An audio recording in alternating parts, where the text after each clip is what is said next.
Et là, si vous remarquez, on revient au tableau. Au tableau, si vous remarquez, on a fait 1, 2, 3, 4, 5. Ensuite, on n'a pas fait 6. On n'a pas fait 6, vous allez comprendre. Donc là, on sait exactement qu'environ 95% des médicaments est éliminé du corps à partir de 5h30. 5h30, 5h et plus, d'accord. 5h, on va dire 5,7 jusqu'à, c'est-à-dire ça tend vers les 6h. On va dire ça tend pour simplifier. C'est-à-dire c'est aux alentours de 6h. 6h moins un quart d'heure à peu près. Donc voilà. Euh, Maintenant, on va déterminer ce paramètre. Ils disent que à 95%, il correspond à alpha fois t1,5. Donc alpha t1,5 est égal à t. Alpha est égal à t 95% sur t1,5. Et là, je vais remplacer, je vais faire 5,69 sur combien le t1,5 déjà, c'est 1,3. Là, c'est par heure et là par heure. Donc, ça va être sans unité. Et là, j'ai trouvé aux environs de 4,37 ou 38. J'ai arrondi. J'ai trouvé 4,38. Voilà. Bon, là aussi, vous pouvez trouver 4,32, 4,33, 35, tout dépend. Mais ça doit être de même ordre.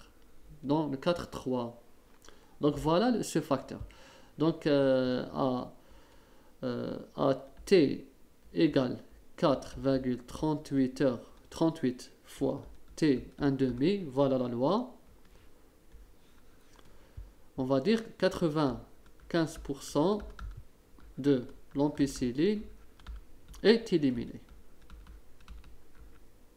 Est éliminé, on le sait ça. Là, c'est exact. Parce qu'on a on l'a prouvé par des expressions mathématiques à l'aide des graphes pharmacocinétiques. Maintenant, est-ce que ça, il est valable pour tous les médicaments?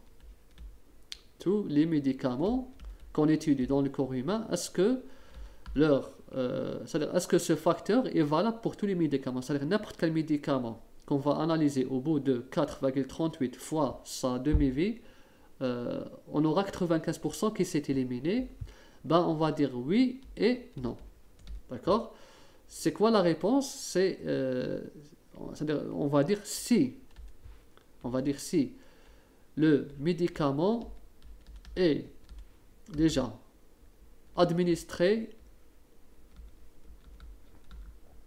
par voie intraveineuse. Ensuite, si son élimination, son processus d'élimination est d'ordre 1. D'ordre 1. Et aussi si le modèle suivi est à un compartiment.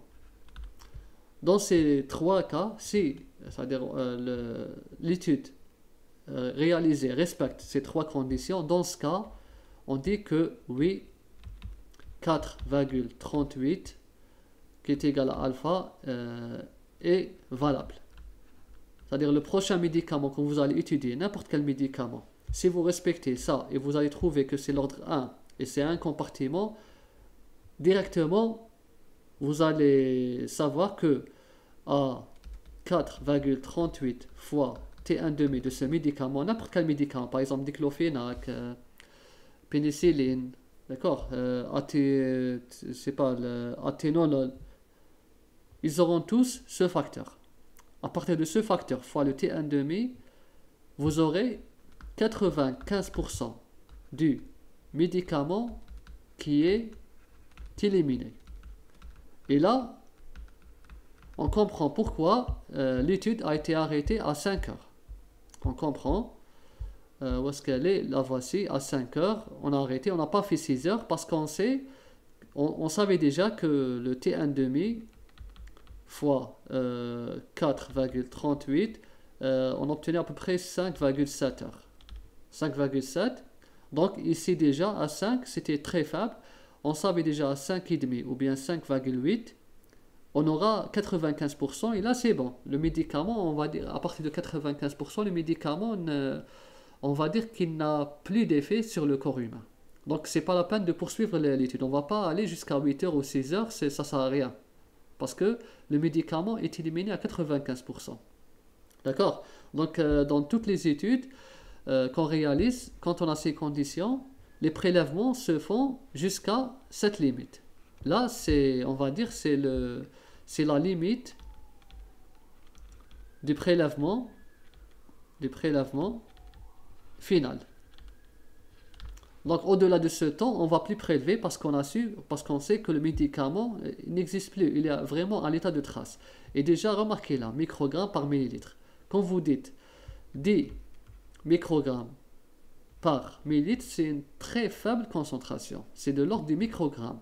En milligrammes, ça donne comme ça, 10 fois 10 puissance moins 3. D'accord? Milligrammes. Donc ça va donner 0,01 mg par millilitre. C'est une très faible concentration. D'accord? Donc c'est pas la peine d'aller au-delà, jusqu'à 1 microgramme ou bien aller jusqu'au ppb, c'est beaucoup. Donc on préfère rester à 95%, c'est bon. C'est c'est-à-dire que c'est plus intéressant. Ce n'est pas intéressant d'aller au-delà. Voilà la limite des prélèvements.